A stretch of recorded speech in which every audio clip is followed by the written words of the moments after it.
Hello, Rebels of the Sherpa Revolution. Normally, I start off this podcast by saying hi, but I'm going to start this one off by saying hydration. We know how important hydration is for our bodies.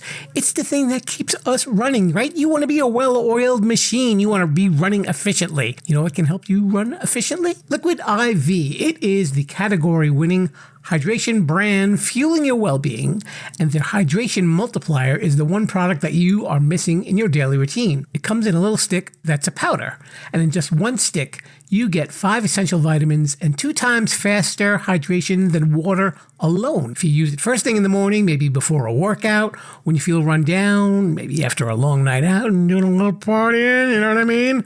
And even, what if you have like a long flight or something like that and you just bleh, right? We all feel that way, bleh. So add this to your water, and that convenient packaging can go with you anywhere you go, even if you're going to the gym or you're traveling or you're at work and maybe you didn't have a great breakfast. At least it's something that will fuel you up in the morning, and there's a whole bunch of flavors that are available, like sea berry, strawberry lemonade, Concord grape, lemon lime, pina colada, tropical punch, watermelon, strawberry, passion fruit, guava, acai berry. Did I say that right? I never know how to say that. But those are just some of the flavors. Here's some statistics for you folks. 1 stick of liquid IV in 16 ounces of water contains 5 essential vitamins, B3, B5, B6, B12, and even vitamin C. And we all know how important those B vitamins are. It's got 3 times the electrolytes of traditional sports drinks. It's made with premium ingredients. It's non-GMO, and it is free from gluten, dairy, and soy. I'm going to offer you a great deal, Rebels. If you go to liquidiv.com and use offer code Sherpa, you can get 20% off of anything that you order on that site when you're shopping for some better hydration. So that's Liquid IV. Check it out at liquidiv.com. Too Many Podcasts is brought to you in cooperation with the SJ Network. If you are a person who would like to appear on podcasts, contact Stephen Joyner at s-j-network.com. We now direct you to the Sherpa Chalet, where we will turn it over to Jim the Podcast Sherpa. How he got this job is anyone's guess. This week on Too Many Podcasts, it's a conversation with Julie Marty-Pearson, who hosts the Story of My Pet podcast. This features conversations with pet parents while promoting pet fostering and adoption. Why, just the other night I saw a movie with my dog. She cried during the sad parts and hid during the scary parts. I was quite surprised that she acted this way, especially since she hated the book. Welcome to Too Many Podcasts, the podcast about podcasts. Now, podcasting from the Sherpa Chalet on Mount Podcastia, here's your host, Jim, the Podcast Sherpa. Hello there, Rebels of the Sherpa Revolution. Welcome to Too Many Podcasts. It is the podcast about podcasts and so much more. Jim the Podcast Sherpa coming to you from Sherpa Studios, high atop Mount Podcastia, overlooking all the hills and valleys and rivers. And I don't know what else is out there. Just a lot of stuff out there of podcasts and audio media for you to check out. And I am your happy little guide. And it's great to be back this week. You know, last week we didn't have any guests. It was just me. But this week we have a guest. Who's our guest today, Sherpa? Her name is Julie Marty-Pearson, and she hosts the Story of My Pet podcast. And she gets to talk to pet owners from all around the world and their story with their animals. We all have a favorite animal. I mean, there's a special yak outside who just lightens up the Sherpa Chalet. I can tell you that. And I can't tell you how much we all love Mr. Wumbles. Sorry, I'm getting a little choked up here. But we're going to get to hear about her and also the fact that she's a podcast coach, and she has also launched another podcast about podcasting. And it's really interesting. And you know what? Not only do we have a guest this week, we're going to have a guest next week too, but we'll get to that at the end of the show. But you're going to enjoy this one. So gather up all the puppies and kitties and snakes and goldfish and horses and whatever else you may hold near and dear to you that might not be in the human form or slightly in the human form, and we might not want to talk about it. But we will head on into this interview with the wonderful Julie Marty-Pearson. Hello there, Rebels. We've got a special condition in the Sherpa Chalet. Today we have newspapers spread all over the floor because it's pet discussion day.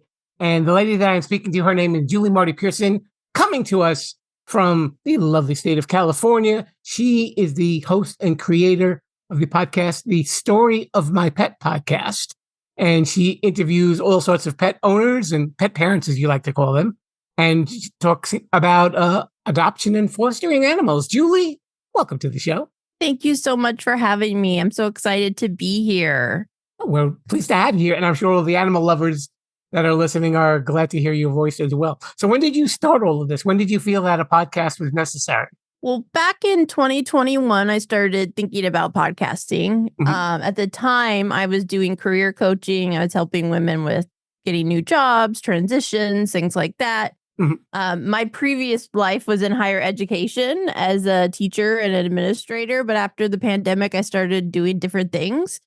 And so I started taking classes and I just couldn't get going. And then I realized because I wasn't passionate about it. So I thought, well, why don't I talk about something I love, which are animals? Mhm. So I got a friend on Zoom. We grew up together and we chatted for an hour about all of our dogs growing up and laughed and had a great time. And I thought, wow, I could do this. And that's where the story of my pet was born. Now, how many pets would you say that you've had in like the course of your life? Oh, gosh. That answer says a lot, Julie. Maybe a dozen. Okay. I grew up with dogs. Mhm. So I grew up with dogs as a kid. I was the girl that didn't want the babies. I went to a house and like, where are your dogs? Let me pet the dogs. I loved, Lady and the Tramp and 101 Dalmatians, all of that. And then as an adult, I got my first pet on my own was a kitten. Okay. And it opened me to the world of amazing cats where cats are my people. We love treats and naps. So it's pretty easy to keep us happy. So ever since then, I've become a certified cat lady and I'm very happy about it. We currently have 3. I've fostered kittens, bottle fed, all of that fun stuff. And hopefully soon we'll be able to add a dog to our house again. But, we love all pets. We actually rescued a possum at one point. Really? Yes, that was my husband. He's a carpenter for a local school district, and they found a little baby possum somehow inside of a classroom. And so there was nowhere to release him. So he brought him home, and he was ours for about 9 months. A possum. That's interesting. Yeah, we learned a lot. We realized they are a lot like cats. Like they clean their faces like cats do. They have the cutest little creepy human hands. I mean, they're really amazing. My husband did lots of research. He grew up with all sorts of pets. He currently has a scorpion and some tarantulas. We also have 2 tortoises in our backyard. So, it's a little menagerie over here. I was going to say that there's got to be more than just dogs and cats in that house. Yes. We don't have a very big yard. If we did, I'm sure we'd have even more. But we just enjoy. My husband's always been really great at learning about different kinds of pets and raising them. He's even, bred tarantulas a long time ago. So we love animals. And if one comes into our path and we can help it, we will do it. Have you ever had any of the pets that kind of creeped you out a little bit? I will say tarantulas. I'm not like, ooh, tarantulas. Yes. No. When we were first married, he was breeding them. And I was like, put him in that room with the door shut, nothing. And I will say I have a line that I do draw, and that is snakes. I will not allow snakes in the house. It's the one animal that freaks me out. I just don't like because you don't know where they could end up. So I understand that. yes. But I pretty much haven't met an animal I don't like at this point. Yeah, I was going to say, no doubt, that we've probably seen the videos on social media where they crack open the wall and the python is coming out of it. Like, yeah. Don't want to wake up to that. No, thank you. No. So you consider yourself more of a cat person than a dog person, even though you started with dogs. But obviously you still have a it's one. I always say it's like Sophie's choice for me if I say I'm one or the other. A lot of us cat people like to say we like all animals, but a dog person's like, no, dogs only. Cats are bad. But honestly, there's different reasons. I would love to have a dog. I actually volunteered and worked for a short time in our local shelter, helping out with the dog adoption events. And let me tell you, I would have had 12 through that. There were so many amazing dogs I wanted to bring home, but that's probably why I have my husband in my life to keep it like, okay, we can only have so many. We have to be able to take care of them. So everybody needs that balance. I had a guest once, a guy named Mike Faber, and Mike is fantastic. And he said that his wife said, I'm going to keep this dog if you're going to do another podcast. He said, so we have 3 dogs in the house right now. It's so funny. I've spoken to pet parents from all over the world, and it always seems like there's one part of a family that's like the common sense one, like, no, we can't do that. And the one that just wants all of them and wants to save them all. So I think we all, it's a balance. But one thing I do, I pet sit for a lot of friends. So I get my dog fix by going to their house and hanging out for a weekend. Okay. Now, you mentioned earlier that you do fostering for cats. Now, is that kind of hard? Because, I mean, you're taking in these little, I'm going to assume most of them are probably kittens and babies and whatever. And, you're putting all this love and then you got to give them up. Right. It depends. I mean, kitten fosters definitely are needed most because kittens under a certain age can't take care of themselves. They can't feed themselves. So they can't, most shelters can't take them because they have to be bottle fed like every 2 or 3 hours. So I actually did it about 1.5 years ago. I took in a litter of 6. They were about 2 weeks old. And I bottle fed them around the clock. And honestly, it became my full-time job because I would start with number 1. And by the time I got to number 6, number 1 was hungry again. So I would say we had them for about 6.5 weeks because they had some eye infections and stuff we had to give meds for. And at that point, my husband and I were both, okay, it's time, because they were rambunctious and they were much bigger. And it was like, okay, it's time for them to go find their homes. But we did keep one of them, my baby Pumpkin, the calico.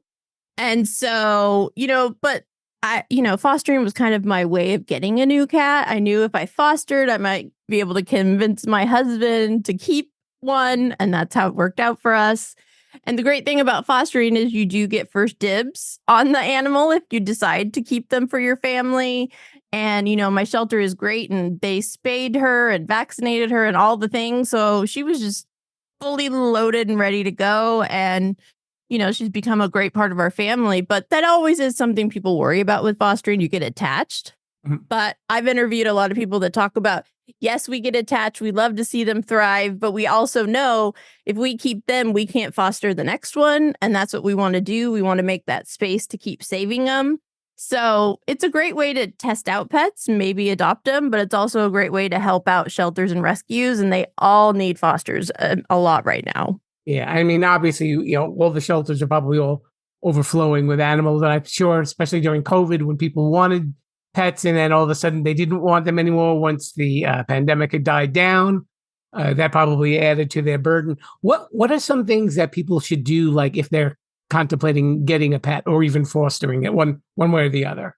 Definitely do your research. If you don't have any pets, then you want to, think about your lifestyle and what fits that lifestyle best. Oftentimes dogs are going to be more active. They need more exercise. They need to go for walks and things like that. Where cats are a little more self-sufficient. They have the litter box and stuff like that. But cats want a lot of attention too. I have cats that, I come home after I've been gone for a long day and they're right there at the door waiting for me like, hey, where have you been? So all animals need the attention. And also think about, in terms of what dog you breed, how old they are, how active they are, things like that. But what I will say to everyone, if you're considering a pet, please visit your local shelters. Most shelters here in California, we're really at a crisis level, and it's like that in a lot of places in the US. We're just overcrowded. Our shelters are getting new dogs in every single day. And so, unfortunately, there are some high rates of euthanasia and stuff like that, even with cats and kittens. So just consider that. And the great thing is a lot of rescues and shelters will let you foster to adopt, where you can bring them in as a foster, see how they fit in your family. If you do have pets, see how they get along. And that's a great way to kind of test it out and see if it works for you. So I always advocate for research, know what you're getting yourself into, be prepared for the costs, especially right now. That's why a lot of animals are being surrendered or unfortunately dumped on the street, is because the cost of everything keeps going up and it's hard to keep up with it. Yeah, I can say from my personal experience that probably one of the best dogs that I ever owned came from a shelter. So, Yep. and he definitely just made himself part of the family, and he was very well loved for the time that we had him. Yeah, growing up, when I was born, my parents already had a dog, a poodle. You can actually see it behind me. But when I was, I don't know, maybe 5 or 6, my dad adopted a dog from our shelter, a golden retriever. She was about 2 years old. Someone lost a great dog. She was fully trained. She was the sweetest dog. She would let us lay on her and play with her, and she was so affectionate, and she came right out of the shelter. So having worked in the shelter, I can attest there are so many amazing dogs there, and they're all kinds of breeds, because it's such an overpopulation crisis. I've seen pugs and poodles and golden retrievers. There's tons of German shepherds and huskies and amazing dogs. And honestly, I can say the breed doesn't always matter, because you never know by looking at a dog what breed it is. It's about them getting the attention and a positive environment. And, everybody, just like us, if I moved into a new house, I'm going to take time to adjust. So just make sure you give your pets time to adjust to each other if you're bringing them in, or if you're adopting your first pet. Having worked in a shelter, what do you think are some things that people aren't aware of what goes on in there? I'm sure, people just think, well, these are the people that are watching the dogs, but there's obviously a lot more to it than that. Oh, yes. I have to say, I started my podcast in 2022, and I thought I knew a lot. I was a pet lover. I've learned so much myself since then, meeting more people in rescue, interviewing people, and having been in the shelter behind the scenes. First of all, be nice to your shelter workers. They are living this day after day, 24/7, and 99% of them are amazing humans that will do anything to save these pets, these animals, and they're animal lovers. That's why they work there. Shelters were originally created literally as a shelter, a place for dogs who have gotten lost to wait until their owner finds them. But now people kind of treat them as, oh, I can't take care of this dog anymore. Oh, it's an inconvenience. I'm just going to leave them there. They'll take care of them. And that's not really true. The system isn't built for that. And unfortunately, that's why some shelters have to euthanize. They're legally only allowed to have so many animals in their care at a time. So if a dog's been there for 60 days and 10 new dogs come in, something has to shift. Right. And, every shelter's different. Some are nonprofit organizations that can make their own rules. And a lot of times that's where the no kill is, but that's because they can turn away animals. Some shelters are run by cities, by counties, by states. Every shelter is different. So I never want to say what I know is how everybody is. Right. But the big thing is to realize that these animals, we don't always know their backstory, especially if they've been brought in being found on the street. We don't know what environment they were in. We don't know how long they've been on the street. Now they're confined to a small, kennel cage, depending on what the shelter setup is like. It's very loud. It's, the shelter I worked at had 300 dogs. So you can imagine the level of barking and loudness and all of that. A lot of the dogs don't get out of the cage every day because there aren't enough staff, enough volunteers to walk all 300 dogs once a day, every day. Imagine that. Right. So, and also, when they're in that space and you walk by to say hi to it, it's not necessarily going to show its full potential or its true personality. It could be traumatized from whatever happened for it to be there. The environment is small. They're not getting as much exercise. So I always say to people is you never know what the potential of that dog or cat is until you get them out of the shelter, give them time to decompress, let them realize they can feel safe and trust you, and just let them be a dog or a cat again, because some of them are just, I'd be scared if I had to live in that cage 24/7, Absolutely. So I think, people just have to give them time, give them a chance. There's actually a rule that we use you hear a lot in rescue. It's called the 7-7-7 rule. And, animals need that first 7 days to decompress. Right. And why did I say 7-7-7? I don't know where 7 came from. Sorry. 3-3-3 rule. Oh, okay. we just cut the time limit down a little bit. So the first 3 days is literally decompression. We don't know where they've been, how long they've been, wherever they've been. I've seen dogs and cats, that have had wonderful owners their whole life, maybe 5 years, maybe 10 years. There's a lot in the shelter. If people pass away and don't have someone to care for their pets, they end up in shelters. So those first 3 days in a home is literally just decompression. A lot of people will say they get a dog out of a shelter, and those first 3 days, all they do is sleep because it was so loud, so much noise, so much activity in the shelter, they didn't really get to sleep well. And so then the first 3 weeks, they're just getting used to their new environment.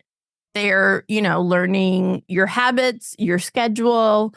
And we say it takes up to 3 months for them to really feel at home and feel safe. So, I've seen people return dogs after 1 or 2 days saying, oh, no, they didn't get along with my dog, or, oh, no, they did this. It's like you did not even give them time to adjust. Right. So time is important. And that is just really, really key. And that also goes along with doing your research, being prepared. If you haven't had a pet before, make sure you know someone that can help you with training. There's so many resources, even free resources online and on social media. We want to do the best for those pets, but we want to set them up for success and ourselves too. We don't want to be the one that has to take an animal back because it didn't work out for some reason. Tell me a little bit about the story of My Pet podcast. So I had this idea that people like to talk about their pets, just like I have been for the last however long. And I haven't actually talked about my own pets yet. And so I decided that, I'd interview people and talk about their pets. Why are they important? How have they impacted their life? And a lot of people have really talked about how, especially after the pandemic, but also even myself as a kid, how much we rely on our pets. There's, our support, our mental health support. A lot of us, that's how we, get through the day, is going home to our pets. And, I always say we've talked a lot about pet loss and grief because losing a pet is very difficult. I always say that we actually spend more time with our pets than we do with most people in our family because they're a part of our everyday lives. So I love just hearing different stories of how people come to be with the pets they have, how they've impacted their lives. And I've met so many amazing people who have gone into animal rescue or done volunteering, created nonprofits because of how much they love their pets. And, I just also, it's turned into education. A lot of what I've just said is stuff I've learned over the last couple of years that people just don't always know. They don't know what's going on if they've never experienced it before. And I've just had a really great reception to the podcast. People love hearing the conversations. They love, I've had guests from South America, from Ireland, from Australia, and you get to hear about all these different amazing experiences and how pets are just such an integral part of our life. And so I really enjoyed creating the space for it, but also being an advocate for the animals and helping educate people on important topics. Were there any stories that you heard that really just kind of took you back a little bit? I'm sure you've had your share. Definitely. There have been so many where I've felt such a connection to what they're talking about. Mm-hmm. I've been inspired by a lot of people. I've met people who have completely changed the trajectory of their life professionally and where they live to help, rescue animals. But I've also really been able to realize how important animals are to myself and how vital they've been. So I'm trying to think, oh gosh, there's so many stories to think of. Okay. I won't put you on the spot. Which is one that is going to be an episode coming out soon after this episode that we're having right now, Will, is someone who I interviewed the end of last year. She'd never had a pet. She'd never had a dog. Her parents had never had one. She finally got one, and she talked about her experience of like this bringing this animal into her life and how much it changed her, and how her parents were like, oh my gosh, we had no idea how much love and joy we would get from having this pet. And she started learning more about animals and just different areas. And she actually became vegan because of it. She was so impacted by the connection that she had with her rescue dog. Wow. And the things she learned about, that she's actually became a vegan, and now she's a coach for other people who want to become vegan. Wow. Yeah, I mean, talk about inspiring. That's a big impact. Absolutely. And you're also a podcast coach. Yes, I am. So, as we are recording this, I'm launching my second podcast called Podcast Your Story Now. You know, I have met so many incredible people, learned so much over the last couple years, and I just want to help other people to take their story and put it out in the world. So I now coach new podcasters, people that want to start but don't know where to start. As you know, there's a lot to do to get started before you hit that publish button the first time. So I'm really excited, especially supporting women and non-binary podcasters, because we're still the minority in the podcasting world, and we have stories to share, and you never know who might be impacted by your story.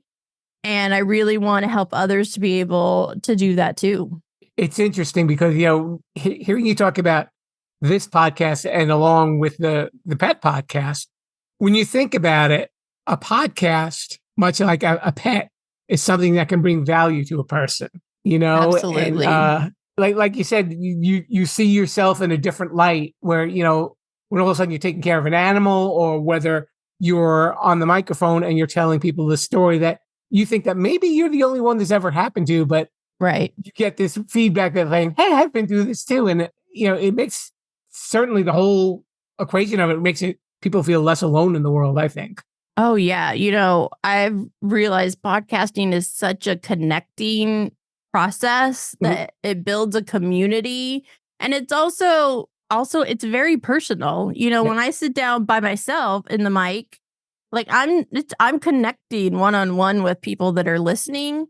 And, you know, I've had people come on my pet podcast, and I have too. I've shared stories that were really hard to talk about, went through really difficult times. I'll be sharing more of those on my new podcast. And you feel a sense of release to get it out and release it, but you never know who needs to hear that story. It's like, oh my gosh, I'm not alone. I've gone through that, or I'm going through that. And now I don't feel like I'm crazy, or, you know, like something's wrong with me. And, you know, especially with women, there's a lot of taboo topics that we are kind of always been told not to talk about, but we need to, because if I learn from you, then she can learn from me. And it's, you know, that's how we build community and connection. And it's a really powerful medium, but it's also a lot of fun too. Yeah. You know, and I hope that this doesn't come across as a sexist remark, and I don't intend it to be. I've noticed that, especially with a lot of women, you know, with female podcasts, they're a lot more open. They communicate to each other much differently than men do with each other. And women can get far more intimate. And, you know, if you want to call it an overshare with the audience, probably opens up a whole new line of, you know, of conversation and debate. Absolutely. You know, I've heard some podcasts of people who are now I consider friends, and they've been so open and honest about things from grief and loss to going through cancer to other health issues, mental health issues. And it's made me like, oh my gosh, like I connect to something, even if I haven't had that experience, it helps me feel better about something I've gone through. Right. And I think I am still surprised at how deep connections can be. And I do think women, we kind of do go to a different level. We're pretty honest and open when we let ourselves be. But then it really connects to other people because we do that. And it's really kind of crazy sometimes what we're willing to say on a mic and let other people hear. But it's a powerful tool. And it's, you know, I've met so many incredible people through podcasting communities that it just makes you want to keep going and going. So I guess while we're talking about podcasts, are there any podcasts that you like to listen to? When you're not running around with the animals or anything like that. I do have some, you know, there's one podcast I love called Covered in Pet Hair. She's great. She actually sits down with people and they have drinks at night and record the podcast. So I love that. I love that podcast. It's really great educating, learning about, training and tips like that. And then I kind of listen to anything and everything. I love a good pop culture. Drama Darling is one. Another one is Pop Crime. I love to listen all to that. But I have some friends who have some great ones. I have a friend of mine, Rebecca, who she has a great sense of humor. She has a podcast called Love Is Not Dead, Just My Husband. That one always gets a good laugh.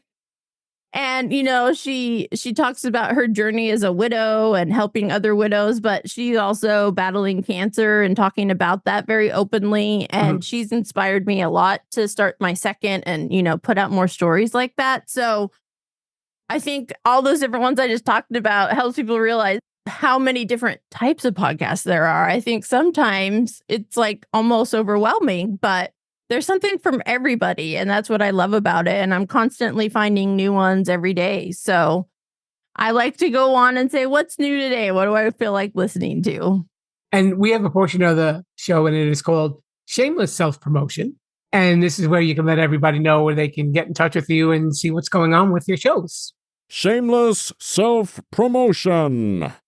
Yes. So you can check out my website, juliemartypearson.com, and all the info about upcoming classes and programs to start your own podcast. My newest podcast is called Podcast Your Story Now. You can follow me on Facebook and Instagram at that handle. And follow the story of my pet podcast on Instagram and Facebook as well. And the story of my pet podcast.com is where you'll find all the newest episodes and blog posts. And if you want to share stories about your own pets, you can contact me through that website. Her name is Julie Marty-Pearson. The podcasts are The Story of My Pet Podcast and Podcast Your Story Now. Do it now. Listen to this woman. Julie, thank you so much for coming on the show. Thank you so much, Jim, for having me. It's been fun. I'm so happy to meet you.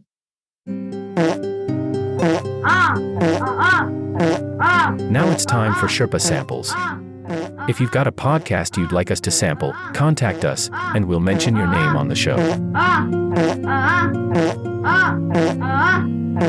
Yes, Sherpa Samples. It's the portion of the show where I get to tell you about what's going on out here in Podcastia and what's been climbing up those podcast charts. I don't use just one chart, by the way. I use several charts and amalgamate. Is that a word? I don't know. I don't know if that's the right word. Oh, wait, I combine all the different shows that I've been checking out onto this little segment of this little show. So I just figured I'd let you know some of the things that I've been listening to that maybe you might want to be listening to as well. I didn't realize that a while back I had done a bunch of NPR podcasts in one segment, and I actually stumbled across 4 more for this segment as well. So let's talk about them first.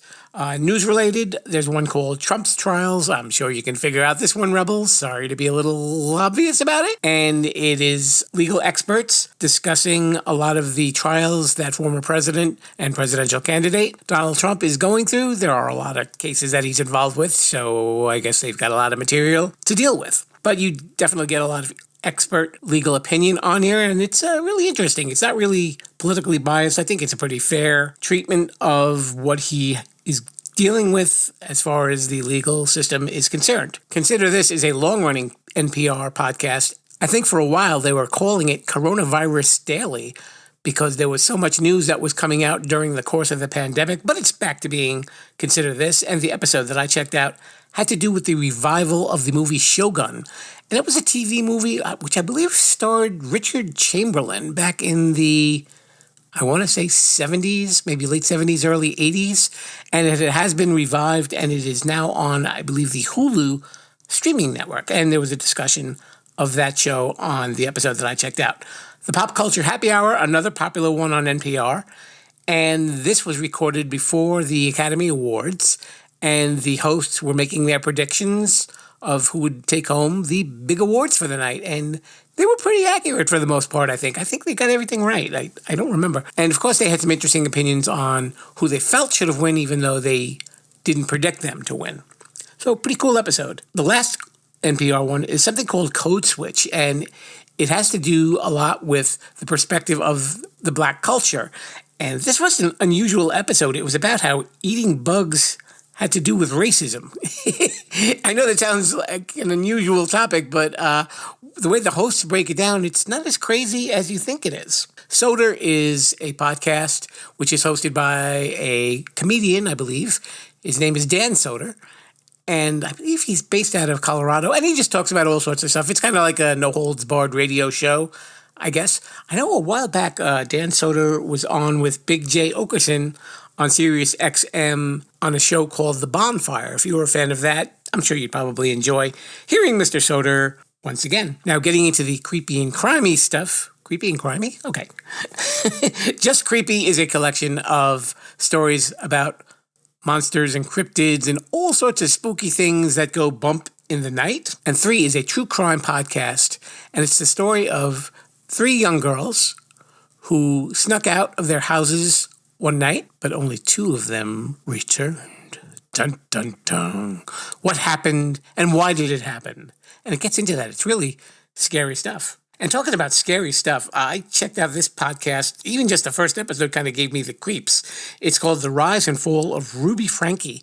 And Ruby Franke, for those of you who may or may not follow YouTube, was a mother in Utah who had a bunch of kids with her husband, and she documented all of this on YouTube. And she became, I guess, like a parenting expert. But after a while, I think viewers were noticing how the children were being treated, and they were really wondering if this was a form of child abuse. It was kind of disturbing to listen to, but the way that it's presented was really incredible. And The Rise and Fall of Ruby Franke was presented by Wondery, who also presented this next podcast called The Big Flop. I got a kick out of this one. It's a look at some of the biggest blunders made in the entertainment and news world and in history. And the episode that I checked out was an episode about McDonald's and the Arch Deluxe. I don't really remember the Arch Deluxe. Do you? I'm not a big McDonald's person. I don't really eat much fast food. But I remember just not being very popular and not really catching on. So that's what it was about. And it was very funny as well, as was this last podcast called Wikihole. Now, Wikihole is actually kind of like a trivia game based on entries in Wikipedia. And it starts at one point and trivia questions on that all the way up to another point in the end. And it had some really funny guests who were having a lot of fun playing this game, trying to outdo each other as far as trivia is concerned. I really got a kick out of it. I think it's a podcast. You might get a kick out of it, especially if you like trivia as much as I do. And if you like trivia as much as I do, here's a little fact for you. We are heading into the outro. Be a rebel. Follow the show at Sherpalution on Twitter, Instagram, and Facebook. A very special thanks to Julie Marty-Pearson for coming by the Sherpa Chalet. And of course, a very special thanks to you for spending a little time and checking this episode out. And if you like this one, you're going to like next week's too. This was a fun one. We've got another fun one coming up. Our guest next week is a guy named Steve Fisher. And Steve is the host of a podcast called Life Slices. And I got to tell you, we talked, a good 45 minutes and probably another 40 minutes after we stopped recording. He was a really interesting guy and a lot of fun. He will definitely make you laugh and really be happy about the world that you're living in. And it's amazing with some of the folks that he's spoken to on his podcast. And if you're liking this podcast, you know what to do. You can just hit subscribe on your favorite podcast app, or you can follow me on Sherpalution.com or the Sherpalution YouTube page. Yes, there's no video there. You're welcome very much.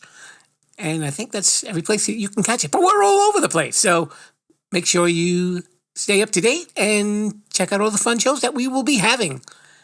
So until then, I will see you next time.